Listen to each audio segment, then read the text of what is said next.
Well, I had dealt with depression for a long time. I had been on medication for about 10 years. I had been in therapy for the better part of 15 years. And I really had plateaued sometime before I sought out the study.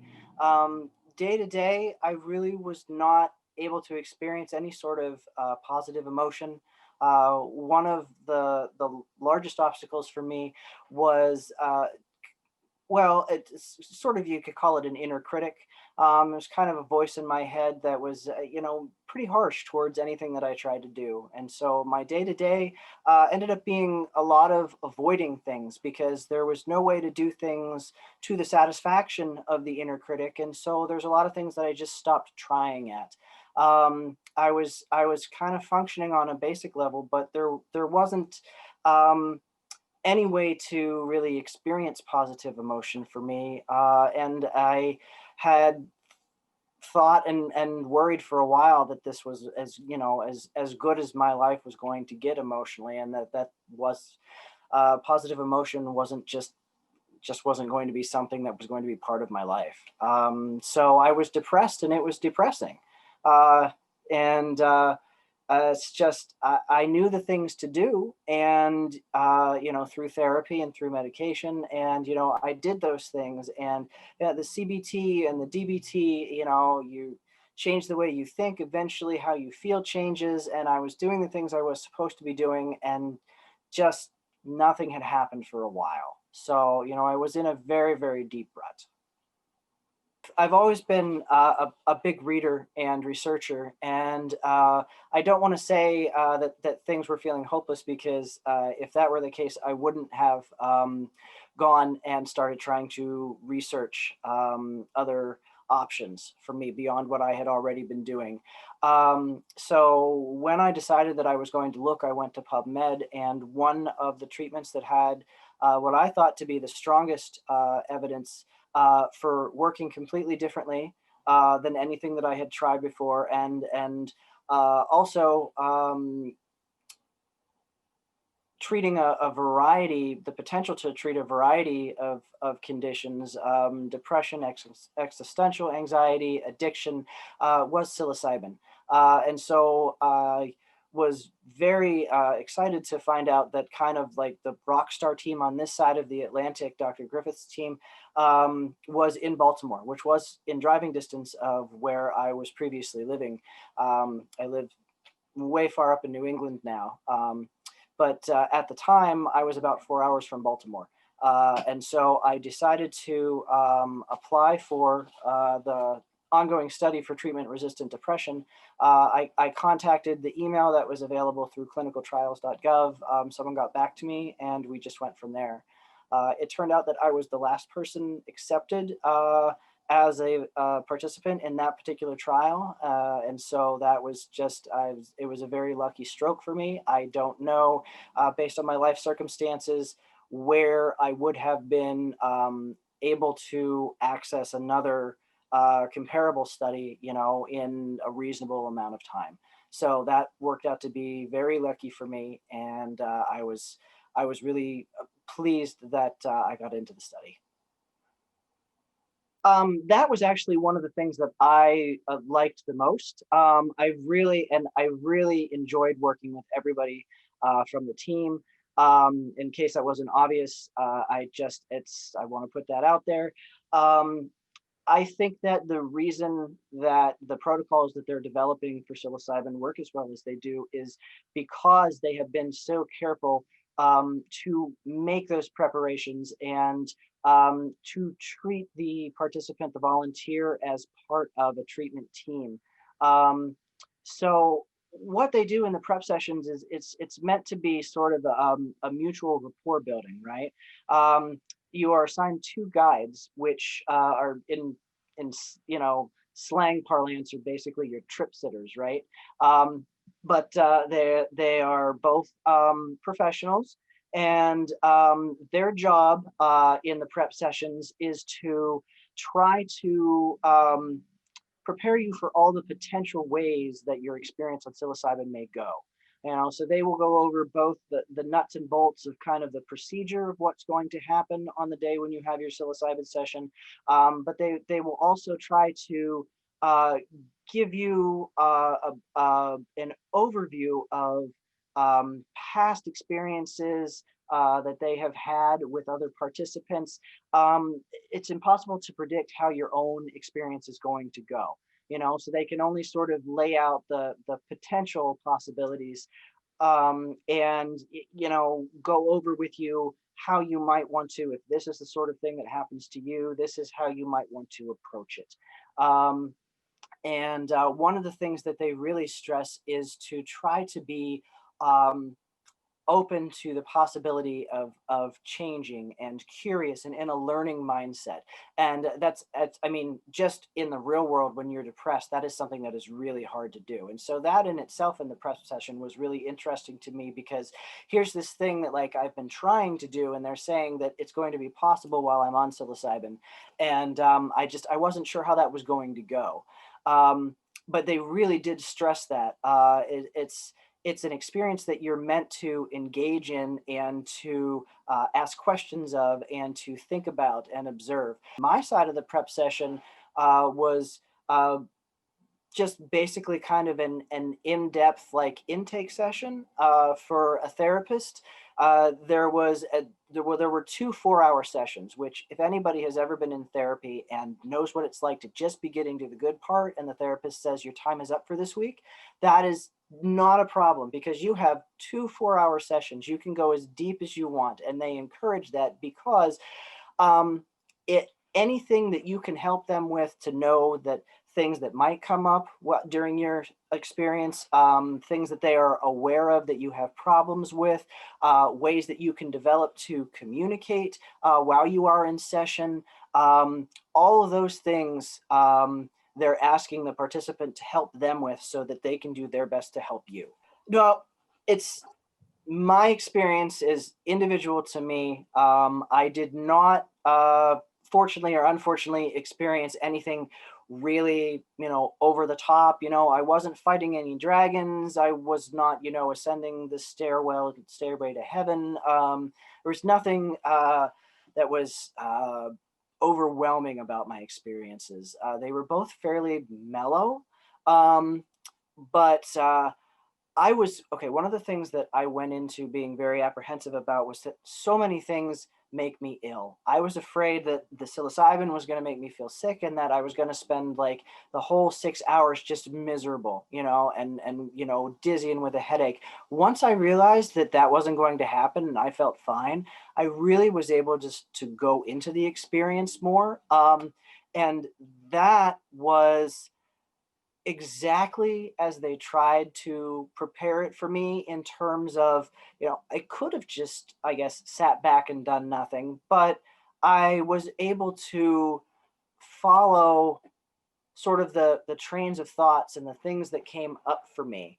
And the visuals were interesting, but I also, going back to the mention of the inner critic that I had, um, there was a lot of dialogue going on in my head, and sometimes it was me talking to myself, and there was no visual; it was just blackness. And sometimes there were representations and talking objects, talking animals. Um, sometimes things seemed like they were in a movie and I was watching them. Sometimes it was that sort of dream thing where you're simultaneously in it, but you're also watching it. There were fields and farms and, very 80s geometric grid neon scapes, with the sort of the shiny arrows of light going around. Like the school photograph backgrounds. I don't think they do those anymore, but yeah, there was just things just sort of jumped around a lot. There were background scenes like out of a very sort of dark, gritty noir film sort of deal. So the visuals were not necessarily strongly connected to whatever I was thinking or feeling at the time. But it's as though my brain were trying to do, 100 things at once, and just sort of being able to participate in that as fully as I could. was, at least for me, kind of my primary aim. I did not know what it was going to be like, or if it was going to be sort of a linear experience. I didn't experience what they call a peak experience or ego death, which is the sort of the very sort of storied one with the universe feeling. Um, I assume that that's something that if it happens to you, you know. So the fact that I'm a little bit in doubt suggests that I probably didn't have that. Um, but there were several moments where I experienced just kind of spontaneous emotions that are not typical for me. Sort of, there were some times when I wanted to giggle because my mind had come up with a phrase that was just sort of silly sounding. And so like during the first session, I was more buttoned down, right? And then during the intercession therapy session, I had talked about some of the difficulties that I had, like sort of allowing myself to experience emotions, right? And during the second session, when this started coming up again, I had a short conversation with the guys that was like, I know we talked about this before, but I need to let go. And I'm going to tell you that I'm doing that. And they said, okay. And then all of a sudden, for the rest of that session, it felt okay for me to have emotions. So that was just sort of like a door opening.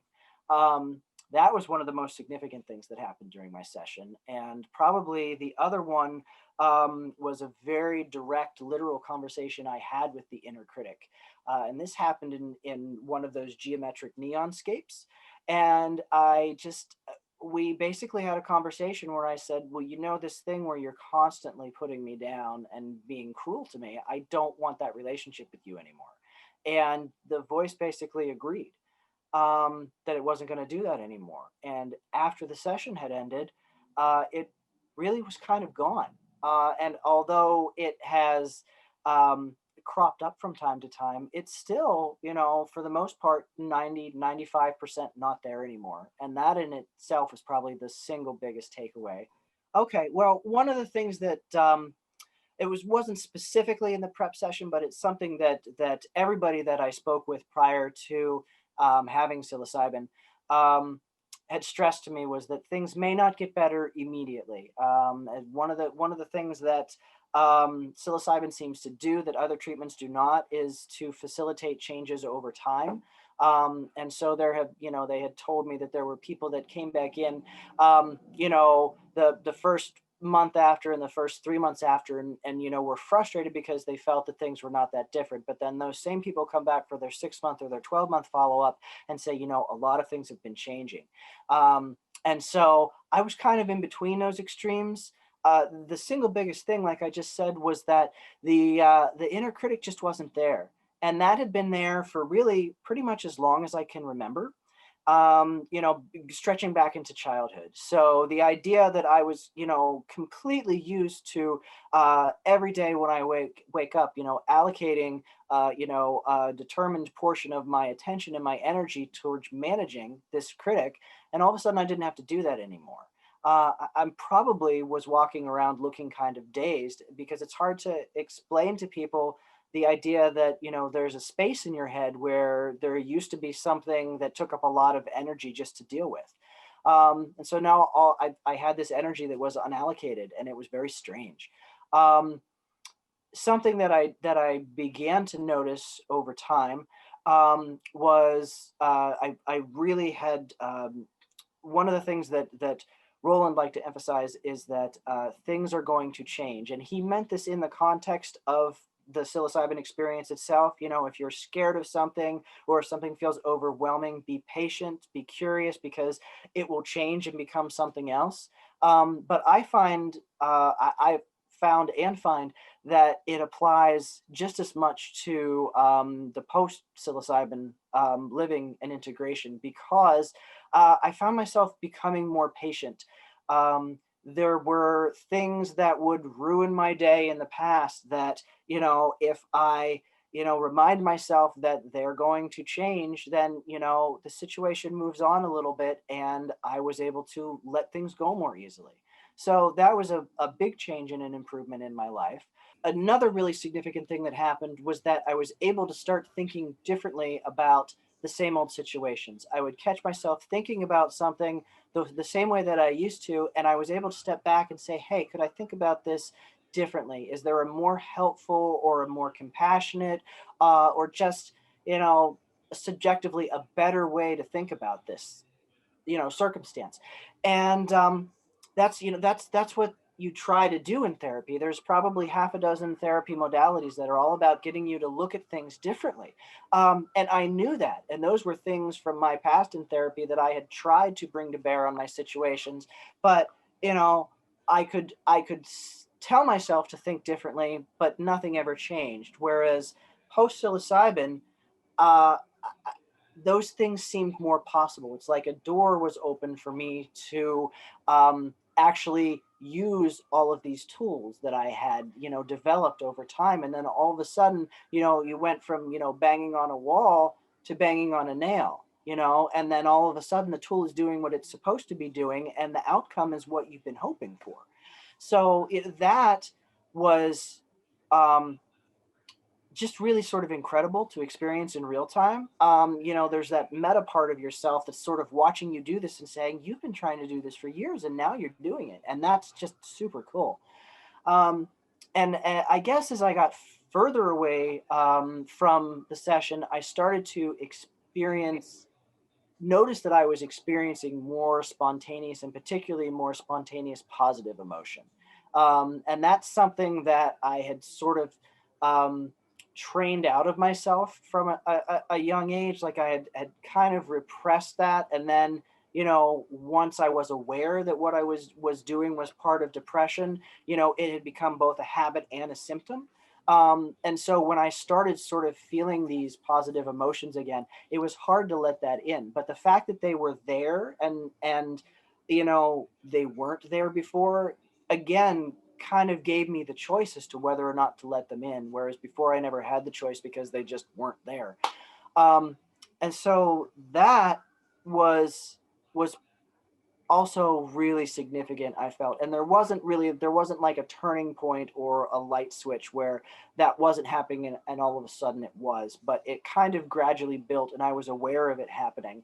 And just over time it became a, a more stable part of my emotional landscape, and something that I feel is more a part of my personality before, whereas before it was something that I struggled to access at all. If you imagine the brain as kind of like clay, when clay is soft, you can mold it in any way you want, but eventually it dries out and it's hard.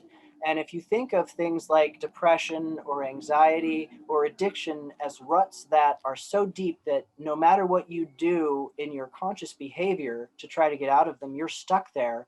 Um, there's a variety of ways that they're hypothesizing that psilocybin works, but the common thread through all of them is that they basically turn that clay from hard back to soft again. And so it's not something that fixes your brain on its own, but it provides you an opportunity to get out of a rut that before you had no chance of getting out of. I think that it worked for me specifically, uh, be, at least partially because I had been trying and learning, especially with therapy and ways of coping for so long, that all of these things were just kind of ready and waiting to go. And when the psilocybin did whatever it did and gave me that opportunity, I was able to draw on those tools to start to make the changes that I wanted to see. And it seems like, however it works for people, it seems to have to do with uh, the the environment and being ready for the opportunity, which is why I think the preparation and the support during and after is just as important, to be able to take advantage of this window of opportunity that the drug gives you. And it seems that that is a very different experience than any other currently approved drug, which a lot of those we don't really understand how they work either, but they seem to only really work for as long as you're actively taking them. Or if you stop taking them, if they have a long half-life, they will only work until they're, out of your system.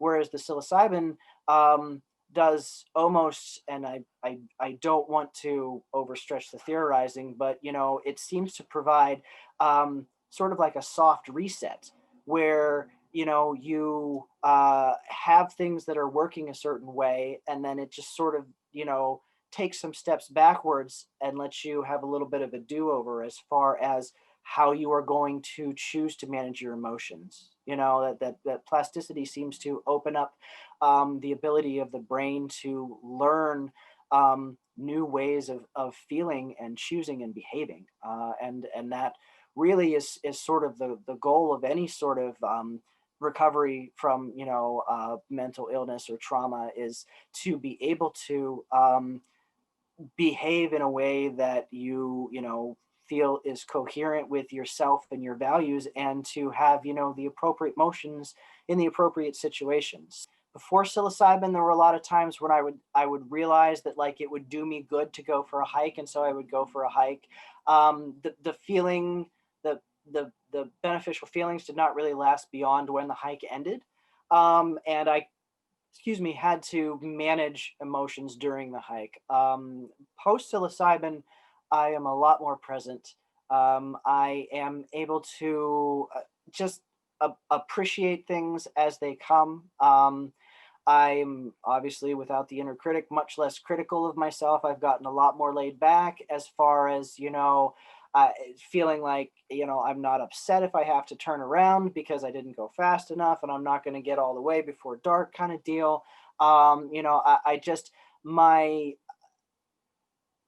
emotions within the experience are elevated, um, and I have fewer criticisms of myself. I'm less focused on myself and more focused on my surroundings, which is one of the things that I i- originally was into hiking to be able to experience. So being able to have um, a greater depth of emotion during that experience is amazing and incredibly worthwhile. And there are things that I have always recognized as beautiful, but when I was so depressed, I was unable to, feel the beauty, and it was just sort of, I guess, and more of an academic recognition.